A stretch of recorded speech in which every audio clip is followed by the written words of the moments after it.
Ora koto. Welcome back to NZGDC22. We've got the first culture stream program of the day. I'm running herd on the culture stream. And so I'd like to present you our brand new motto for said stream, bringing culture to NZGDC.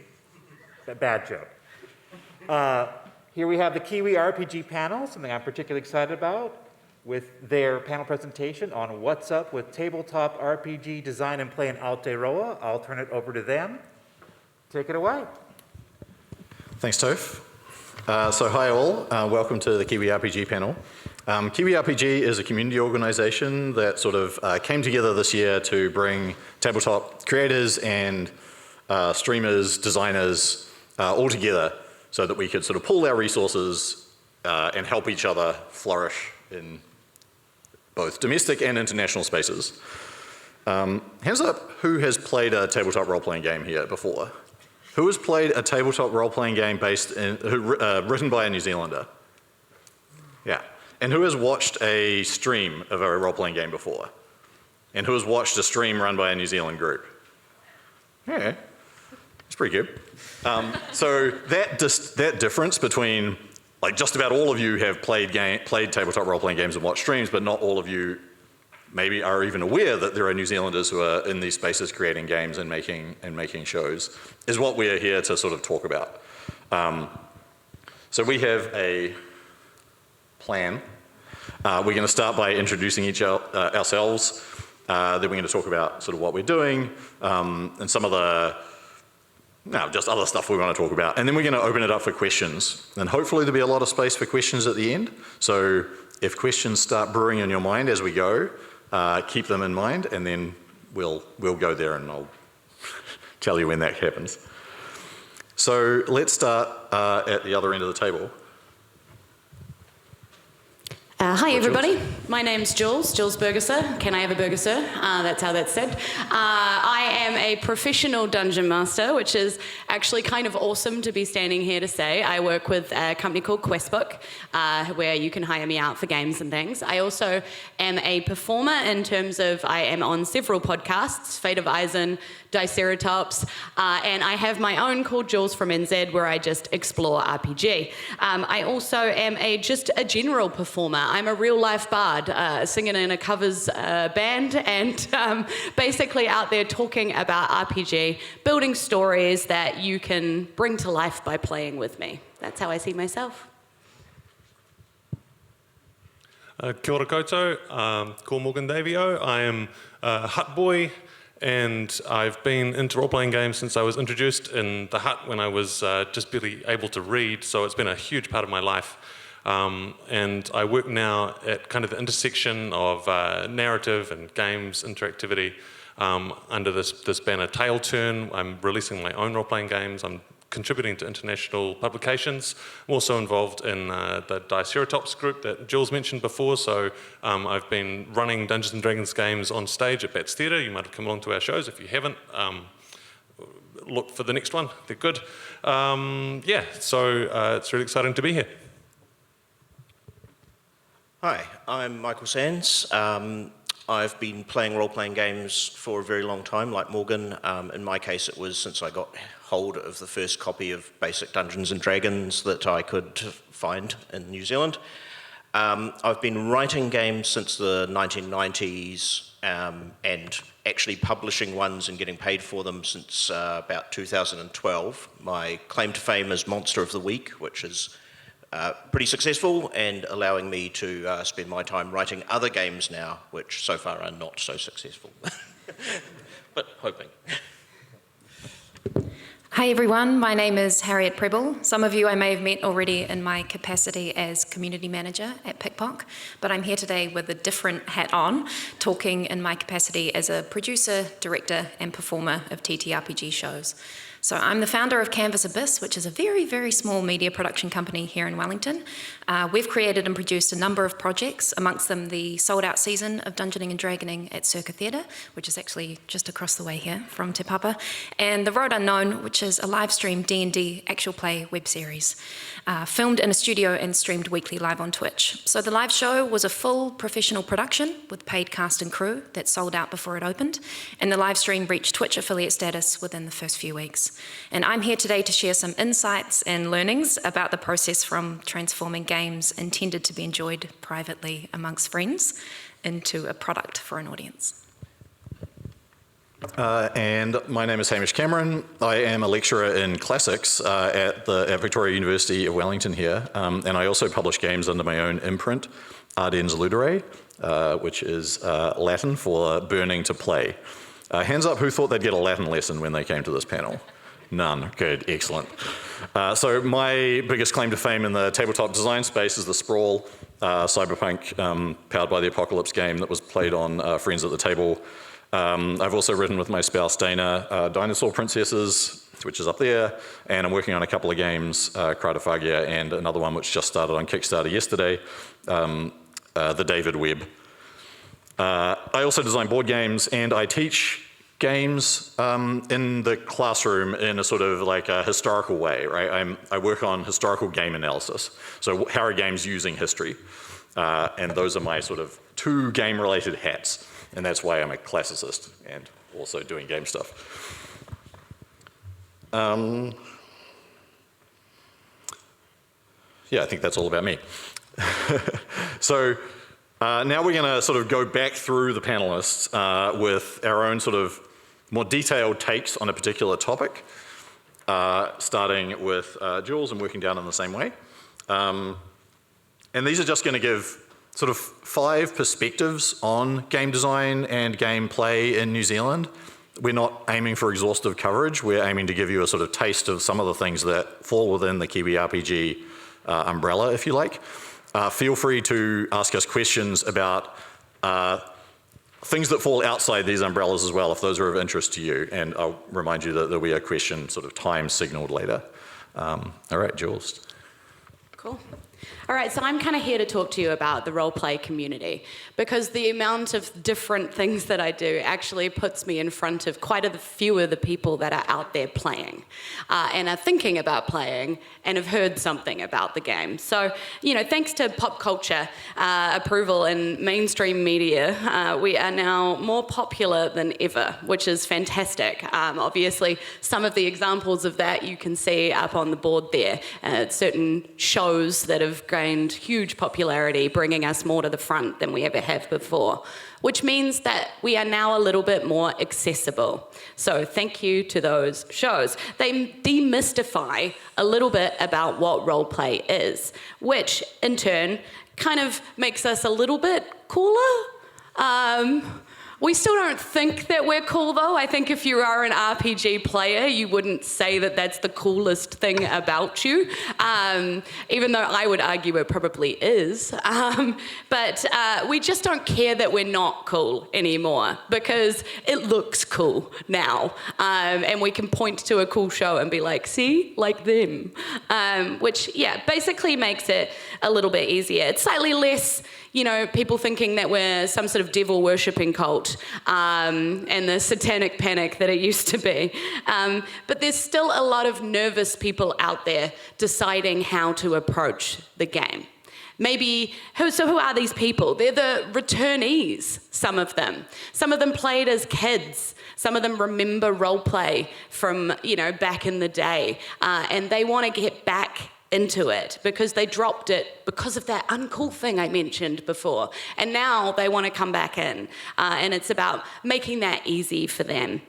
The curious, those people who have seen it and just kind of want to know about it, the amount of gigs I have because of Stranger Things, I almost should pay them royalties.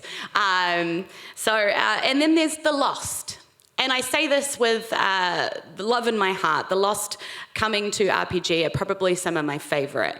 Those who are looking for something to believe in, a found family to build. Those are the people that we're reaching out to. Those people who want to explore and escape and be somebody else for a while, but also do it in a way that they find themselves and they find their friends. So that is who we're we're building in and around Kiwi RPG. And so how are we getting to these people? Well, obviously, we're reaching out to them in community spaces.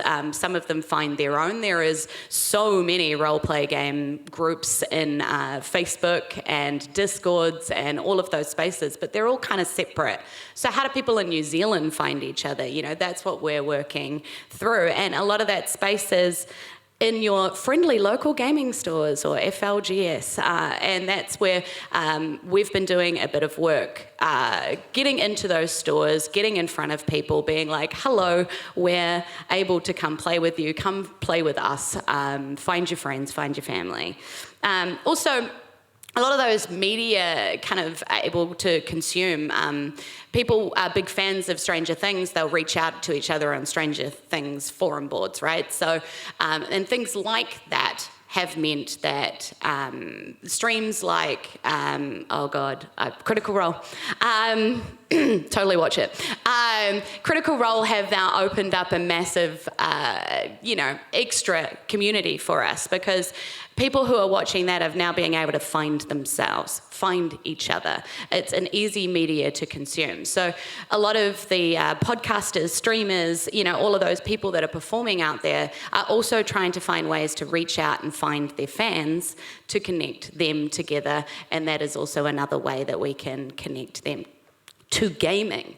Our Fate of Eisen Discord is one of my favorites in the world. I talk to those people more often than I talk to my own family, because we are all there because of a love of something, and that's what's brought us together, and that's a strong connection. So, but finding ways to reach out and talk to the people that are consuming your thing becomes very important. So why should you care about that? Like, why am I here talking about community? I think it's because when we're building something, when we're creating something, it's easy to do that in isolation and, worry about if people like it, right? But do we reach out and do we ask? Do we find spaces to get in front of people? How easy it is for them to get to you? And the minute you open yourself up and the minute you find a space for those people to engage with you, the minute your life and their life and your thing that you're creating is infinitely better. And so I would argue that community engagement actually improves your product. Because those players are out there and they're looking for connections, escapism, inspiration, relaxation, and games provide the perfect way to do that. So if you're out there and you're building something like a podcast, a game, a stream, whatever it is that you're creating, you're in the perfect place to provide them with something amazing. And these photos up here, these beautiful people up here, are some of the random strangers that have reached out and played together and now formed absolute friendships. Every single photo up there are people that have come back again and again and again, playing together, playing again, making more friends and connections. So these are who they are. And I hope that was of some interest to you. Yeah, thank you.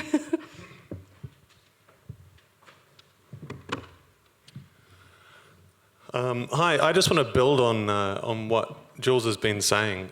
It's a really exciting time in the tabletop role-playing scene because, as you might have noticed, we're kind of a good chunk into this talk and we haven't bothered to explain what a role-playing game is. And not very long ago, that would have been an essential way to start any conversation. But there's a lot of understanding out there, there's a lot of enthusiasm out there, and there's a lot of awareness out there. And from that basis, that energy, we have come together under this hashtag that you've already heard mentioned a whole bunch of times.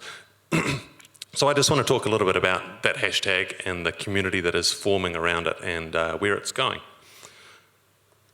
So there are two pillars of Kiwi RPG in terms of the hashtag and the community, and they're the two sides of creative activity related to role-playing games. One of them is shows, live streams, podcasts, YouTube content, and up on stage. The other side, the other pillar is game design, game development. There's people releasing their own games, electronically or in physical form, people who are contributing as freelancers to international projects. So there are a whole bunch of people, and there have been for a long time, a whole bunch of people working in these spaces in this country. But it's been very atomized, it's been very haphazard, the connections.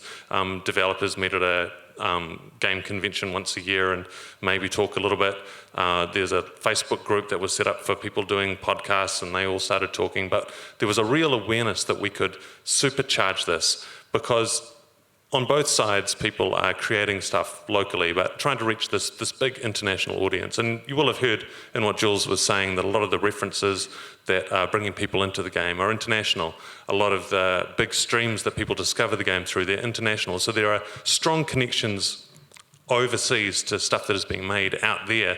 But all of the network within this country is just kind of waiting to be activated. And so that's what we've set out to do and set out to kick off here. So we got this hashtag, we've built a bit of a community, we started recognizing some common purpose and what we can achieve from that.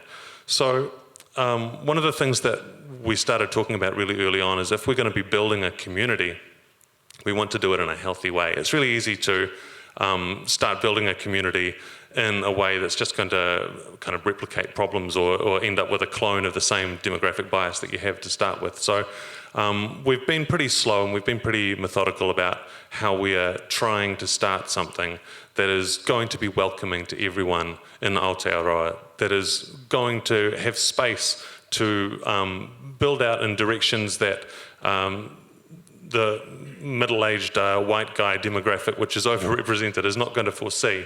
And at the heart of that has been this kaupapa, the set of values that we embraced pretty early on. This was developed by Liam Stevens, who's been a bit of a guiding light. He's done a lot of work for the Kiwi RPG community to start with. I'm not going to go through this in detail. It's on the Kiwi RPG website. It's right up front, and it's something that we're really holding close as we develop and move our community forward. We've got some hui coming up where we're going to be talking about what it means to have a kaupapa, what it means to have values, how do we enforce it, how do we make it part of what we do. And I've been excited to see that there's a real energy amongst people who are making their D&D podcasts or making their weird itch games to actually build some fantastic thoughtful and mindful community that's going to sustain. So I think I'm really optimistic for the future of Kiwi RPG for that reason. So we had a big launch in April. We had Kiwi RPG Week. We launched a bunch of new games on the game design side. We had a whole bunch of special streams on the shows side that brought lots of people together from different aspects of the creative scene here in Aotearoa. And it was a huge success, actually. We got coverage in major geek media sites all around the world, and these weren't just little kind of paragraphs and notes. They were big, substantial articles. They interviewed people. They threw up our photos everywhere. It was really exciting to see. In the local media, the Spin-Off did a really big, chunky article about us and what was going on in the scene. So we're really optimistic for what's going to be happening. Kiwi RPG Week is certain to be back next year in some shape or form. We haven't worked out those details yet, but keep an eye on it, keep an eye on that hashtag and find our website, kiwirpg.com. It's a really exciting scene and it's just growing.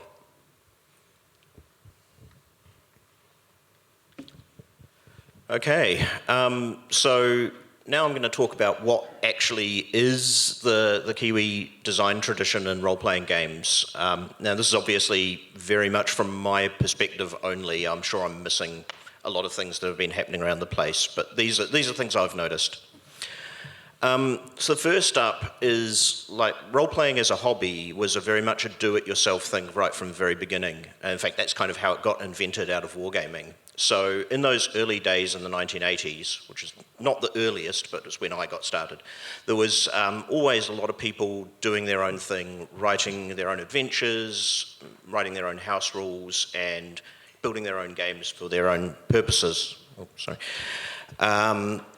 And as time went on, I think those individual groups started finding other communities, either via conventions, in particularly university games clubs. And so there started to be certain areas where game design was happening more in a more coordinated way. In particular, I've noticed the Victoria University Games Club, the Saga Games Club down in Canterbury, and the Capcom annual game convention in Wellington have all kind of fostered a lot of people doing new things and figuring out new systems and building stuff. And that kind of got a bit of a boost around 2000 in the years since then, where as the internet became more of a thing, the ability to distribute games electronically became an option rather than having to print them and ship them around, which stopped us here doing it in any reasonable way.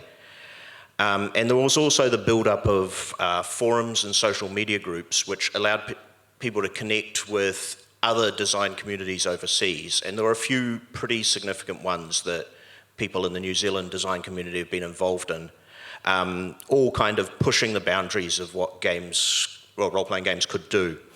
And we've drawn in quite a lot of those ideas over the past 20 years. It's also kind of led to the new waves of experimentation in games. We're kind of in the middle of one of those now, to do with the kind of resurgence of interest in Dungeons and Dragons, kind of as a side effect. But there've been a couple of other waves of people like trying new things, looking at what else role-playing games can do beyond the kind of paradigm of Dungeons and Dragons and how it presents adventures. In terms, lastly, of Kiwi culture in role-playing games, one thing that's notably true of the kind of body of work that myself and other designers have done is there's not a whole lot that really directly addresses Kiwi culture and the themes and things that are important to us here.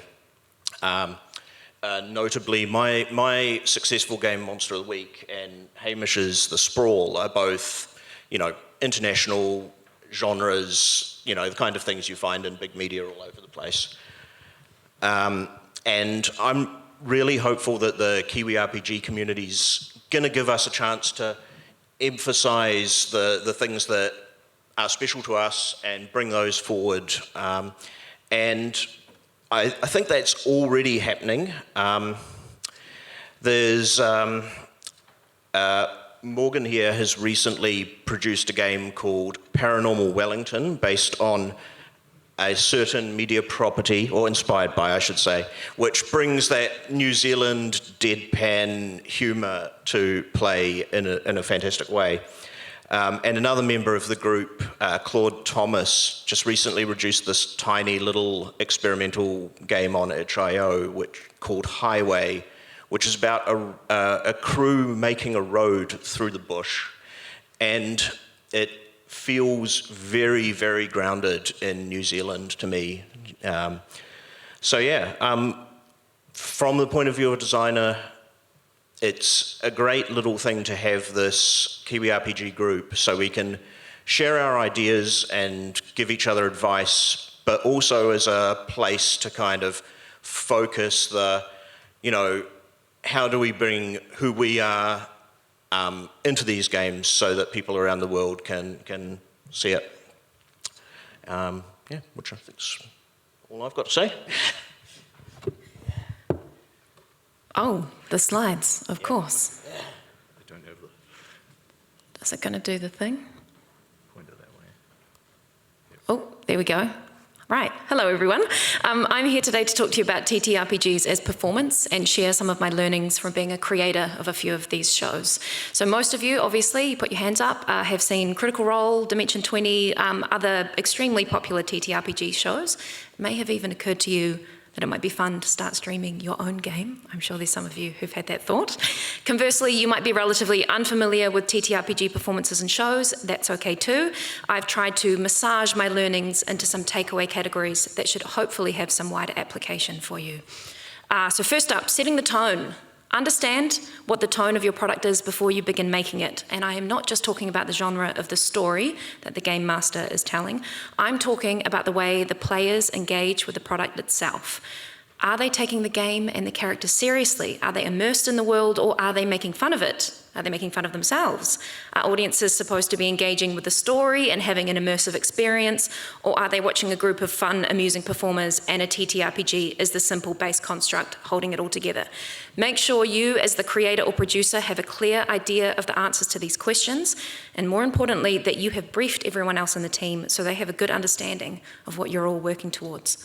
2, picking the right format. Picking the right format for your game is key, but it comes with a lot of considerations. A lot of people think, oh, easy, podcast, right? And cheapest, all you have to do is buy the microphones. But remember, if you have no set, and you have no juicy, shiny, beautiful actor faces and nothing for anyone to look at, the audio has to work a lot harder. Your mics need to be better, your performers' voices need to be better, and you need to be doing mic tests with everyone sitting in the room together, because once everyone starts laughing and the mic starts peaking, that's when your equipment gets tested. Now you go, oh, okay, fine then, great, live stream, that seems like the gold standard, but remember New Zealand gets the short end of the stick with streaming times, and you also need to make sure you have a lot of expensive equipment. Now a live show, fun, great, exciting, but you need the right performers, which moves me on to my next point, which is picking the right players. This also goes for selecting streamers and content creators for your games that you're all making as well. Picking the right players is super important, but you have to think carefully. I mean, you may think that your mate, who you play with, is super funny, but do they know what it means to hold energy? Can they maintain focus? Can they continue to be entertaining for hours and hours on end, even as the initial adrenaline fades? Do they know how to keep their voice and body alive? Are they charming, charismatic, watchable? But the flip side is, be wary of a performer who's just doing it for a check. Audiences can sniff inauthenticity, and someone who clearly doesn't know how to play the game or expresses disdain or disinterest will turn your audience off immediately. Also, faked relationships will be visible a mile away. My next point, rehearse to improvise. So I had rehearsals for all of my TTRPG shows, and so many people ask me, what are you rehearsing, right? Isn't it all made up? Yes, but making things up is a muscle that needs to be trained. Paradoxically, the more you practice, the better you get at working on the fly. And also, you can't just have people who are good at improvising alone, you need people who are good at improvising together. The more you improvise together, the better you get. So we set aside time, we sat down, we played a game to a timer, making sure each time we got better at sensing and managing the rhythms of the story. So rehearse to improvise, train yourself to think on the spot. I think this is a very important skill actually across multiple disciplines and something that people need to do more of.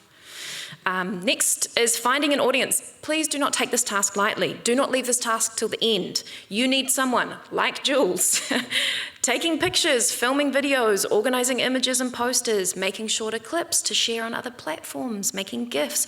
These little bites of content are what will bring your audience over to trial the full thing. And they're what gets a community amped and hyped. Oh dear, I seem to be straying over to my regular day job as a community manager, so I will pivot away quickly.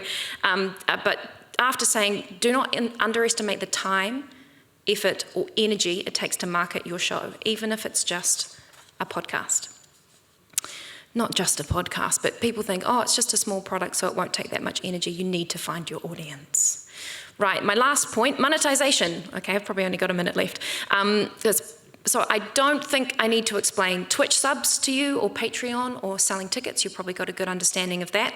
What I want to encourage you to do is think outside the box when it comes to the concept of money.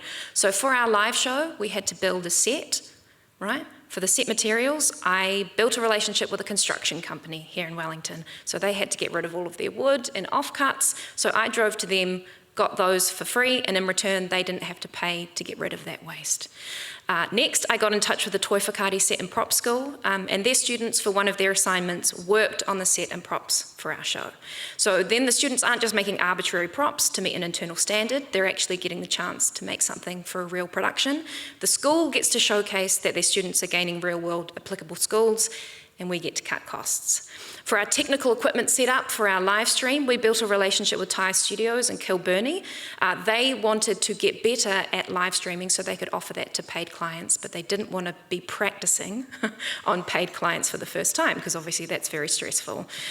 So they got a chance to test and build their live streaming services with no consequences, essentially, and we got a high-quality studio set up for free. 3 cameras. Awesome. For our marketing budget for our live show, we built a relationship with Sketch Goblin, who is a Wellington D&D artist that some of you may know, who has over 130,000 followers on Instagram. So he became the chief sponsor of our show, and his logos and details were included in all of our posts and pushes, and we got beautiful high-quality character art, as well as regular plugs on his socials to his follower base, which was probably the only reason that our show sold out, to be honest. So I would say, please, in terms of monetization, stop thinking of it as just throwing money at things. Yes, you will have to pay for stuff, that's inevitable, but try to build meaningful relationships with external parties and groups to find mutually beneficial solutions. These soft skills, you can tell I don't like the term soft skills, because they're some of the hardest to master, and they can make the difference between your product succeeding and failing financially. Anyway, that's me for today. Quick dusting of some main thinking points for play as performance. Thank you very much, Harriet. So I'm going to sort of end this section by talking about international connections, and I'll explain a little bit what that means as I start doing it. But after I am finished talking here, we're going into question time. So if you have questions that you're starting to think about, we have 2 microphones, and because the session is being recorded, even if you have a good speaking voice and can project from the back, it's probably a better idea to go to the microphone so that anybody who needs that microphone can hear you and the recording as well. So, digital publication, as Mike alluded to in his talk, has really decreased the tyranny of distance that we suffer here in New Zealand in terms of getting our products to people overseas, or getting our games, or getting our shows, or what have you. But that distance can still be quite a barrier for networks. And networks are how these things grow, right? And if you know the right people, then you can get things into the right hands, and you can make people aware of your stuff, right? It's all very well a bunch of people in New Zealand talking to each other, but if there's no outgoing connections, then we're just talking to each other and we're not communicating our games to people outside, right? We might as well be in our living room, which sometimes we are. So my journey to this was a very international one. I, as a university lecturer, went and did grad school in the US. And while I was there, and while an American university was paying for me to be there, I also developed my side gig in game design. Sort of accidentally, I didn't plan this, but I ended up kickstarting and publishing The Sprawl while I was over there, and in doing so, made a lot of connections. And now that I'm back in New Zealand, one of the things that I bring to Kiwi RPG, and I'm not the only one, lots of other people in the group have international connections, is that network that I can hopefully sort of activate in support of other people who don't necessarily have it. So Kiwi RPG grew out of an invitation that Mike and I, and maybe some others I forget, received back last year to present at the American Tabletop Role-Playing Convention, Big Bad Con, where they were doing an online thing and they wondered if we had anything about the state of tabletop role-playing games in New Zealand. And there was some umming and ahhing, and we eventually put together a couple of panels which were really well received. And that process of talking through that made us realize the sort of things that Morgan talked about, where we have this community here, but we hadn't really sort of pulled it together as a community in a sort of organized way that we could easily use to connect outwards, right, and promote ourselves collectively. Before that, we were sort of just all individually working on our own stuff, and maybe if we had a friend, then we could help them out, right? But we couldn't really help the community. But we took inspiration from places like RPG LATAM, a Latin American tabletop role-playing organization, RPGC, a Southeast Asian one. There's a group in India called Daisies and Dragons, which is also doing something similar, where they're trying to foster role-playing games in their own community and role-playing design often in their own community, and then make connections explicitly. And so at Big Bad Con this year, which was at the same time as Kiwi RPG Week, which I think was planned, if I remember correctly, but maybe it wasn't. At any rate, it coincided, so that was good. We did a panel in which we sort of like announced the hashtag to the world, as it were, and that was really successful. And generated a lot of interest in the indie community in America. What else did I want to say about international connections? Looking at my notes here.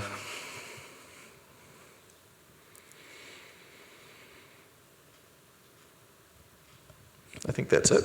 I realized at the start that I should have asked, how many of you have designed your own tabletop role-playing game? Yeah, nice. And some, yeah, that's close enough, right? Any designer's design. And the barrier to get a tabletop role-playing game from rules on a semi-formed rules on a page that you use with your friends at home to fully published things has never been lower in terms of international distribution and publication, digital publication possibilities. How about people who have been on a local stream, a tabletop role-playing game stream? Anyone? No? Oh, yeah. Nice. Cool, so I think it is time for questions. So if you have a question, I hope some of you do. Are you guys planning to, I mean, I'm not too familiar with the convention status in New Zealand at the moment around RPG. I'm curious to know, are you guys looking at potentially starting like your own convention or tying in with an existing RPG convention here in New Zealand? But just, I know it's such a big thing that I've gone to the States a few times. It's such a huge part of the community over there. Yeah, I mean, so I was approached by Armageddon to run one of our live shows as a live event just before COVID hit, unfortunately. So, yeah, but there's definitely interest there. I mean, I think that's the ideal from my point of view. There's obviously little rooms that we could be in and running little games, but being on the main stages and performing is where we should be. Yeah, so we actually do that in small ways. So at most of the Armageddons I've been to this year, either Questbook or someone affiliated with Questbook has actually been in a room at a convention, basically running something like an RPG alley, or, you know, where we're just trying to get people in the room and talk to them and introduce them to probably D&D, because let's face it, that's what most people come to play. But then we tell them about the width, breadth, depth of, you know, games that we have, and we introduce them to people here in New Zealand who are making them, doing them, playing them. So we've been doing a lot of that. Here in Wellington, obviously Armageddon is the main one, but did you know that there also exists CapCon?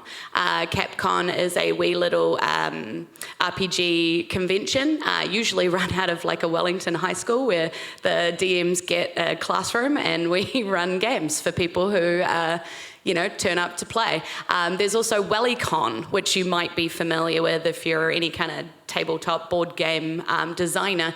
WellyCon is literally made to get games into the hands of people who don't necessarily have the money to buy every board game or game out there, but they have a lending library in the middle of it, and on the outside a bunch of different tables where different game designers can get in front of people that are already playing games and are there to play games, and then it's like, hey, hello, let me tell you about my game. And I actually run an RPG section there as well. So there is a separate room where, we get in front of people experiencing roleplay, probably most people for the first time, or like I say, those returnees or those people searching for their found family that don't know anybody else to play, and this is their first time getting in front of other people. So it is out there already. There's definitely growth to do, but we're excited to explore more of that with Kiwi RPG, because we are still building that relationship there. But we're there, we're in the room, yeah. I wanted to add one thing, which is most of the role-playing conventions have been cancelled the past 2 years due to the pandemic, so we're still a bit new for that, but I'm sure we will be getting involved in some of the big conventions and doing Kiwi RPG stuff there. Yeah, when I was in the US, convention play was essential to my marketing, basically. So I would go to Gen Con or Origins or Big Bad Con or the local cons in Los Angeles and just run games basically the whole time. And though the connections that you forge at the table there is just like the core of what indie game marketing is really about. Yeah, and that is definitely kicking off now. I don't remember Armageddon in previous years, before this year really, being into tabletop games as much as they are.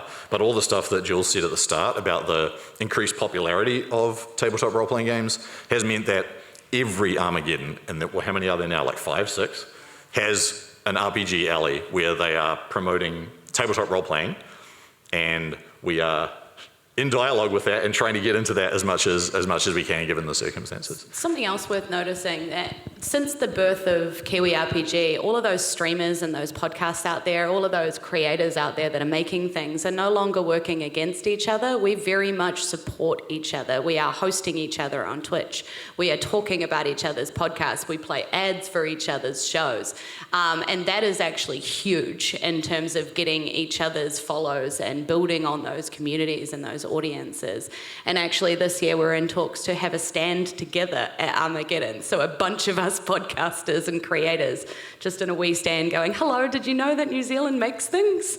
You know, yeah, which is really exciting. Yeah.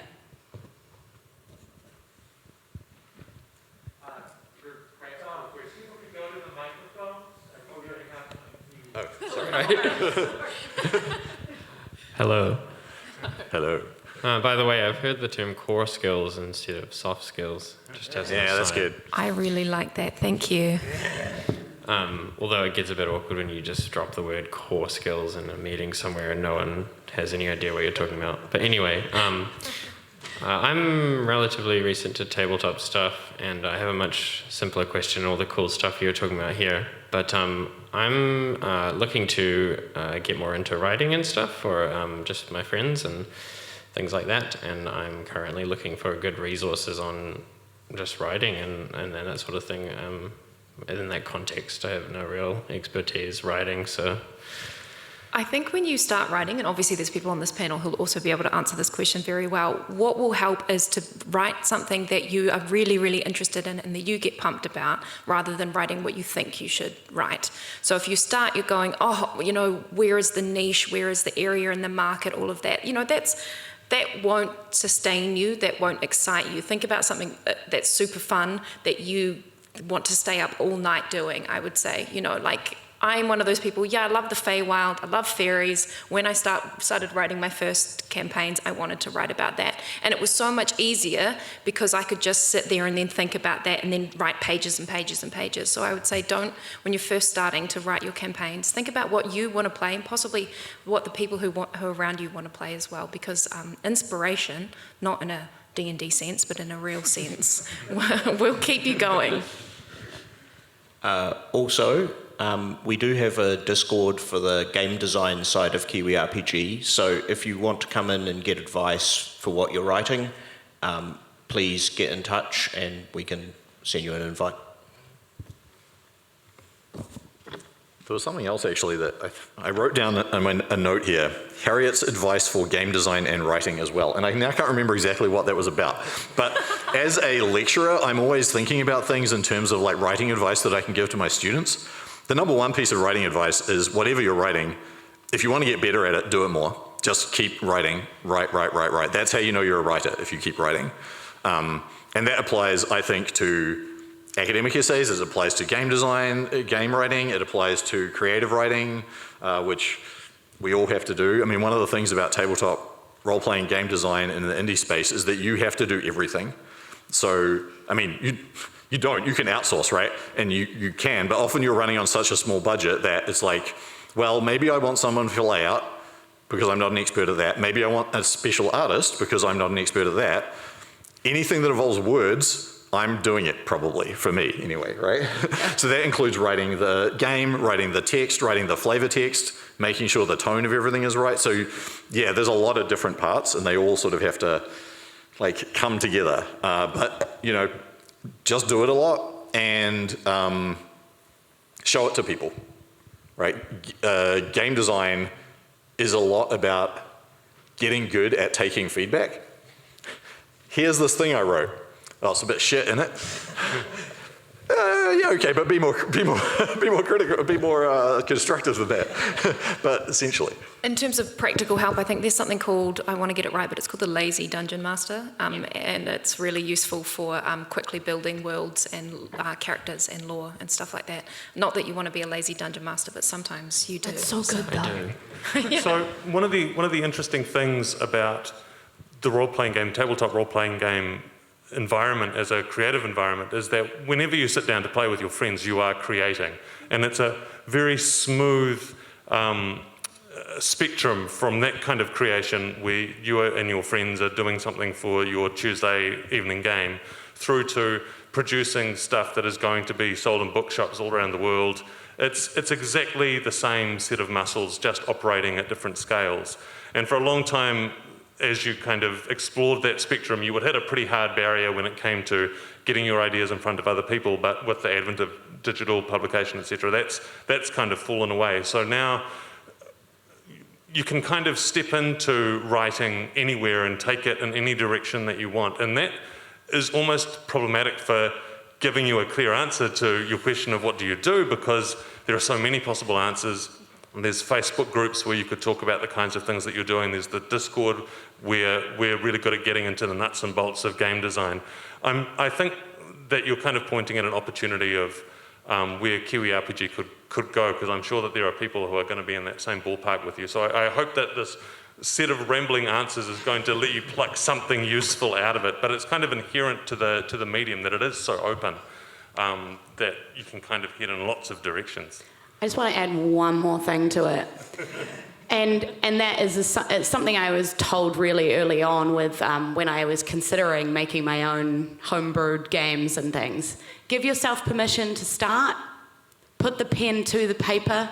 It's okay. Whatever happens, happens. Give yourself permission to start, and also give yourself permission to fail. It's okay. You know, try it, see how it goes. If it doesn't go great, then okay, that's fine. Try it again. It's all about just letting yourself have that permission to try. Perfect is the enemy of done. Thank you. Anyone else have a question? I thought there was another. Yeah. Cool. Oh, here we go. Yeah, so I was interested in the point about New Zealand culture, or what you described as Kiwi culture, which I would find quite hard to define, and why is it not present in Kiwi RPGs, and is that even a problem? I'm kind of curious about that. I don't think it's necessarily a problem. You know, if you're writing for an international audience, which I have been in many of my projects, then it's fine, right? But I think, you know, we do have our own culture here, and it would be nice to see that kind of out there in this hobby, is basically my attitude.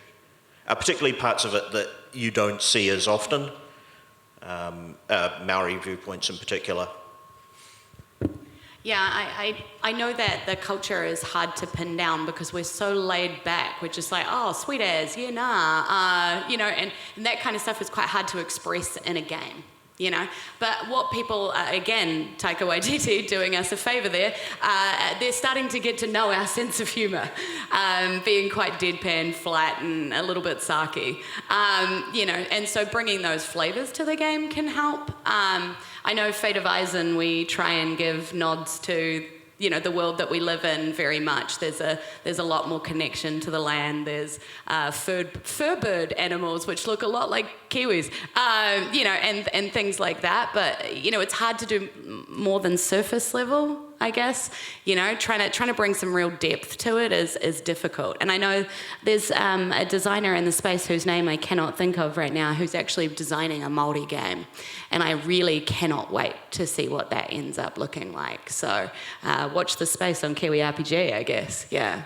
Yeah. The kind of the big shadow that's over representing content from here internationally is the nature of Aotearoa as a bicultural space.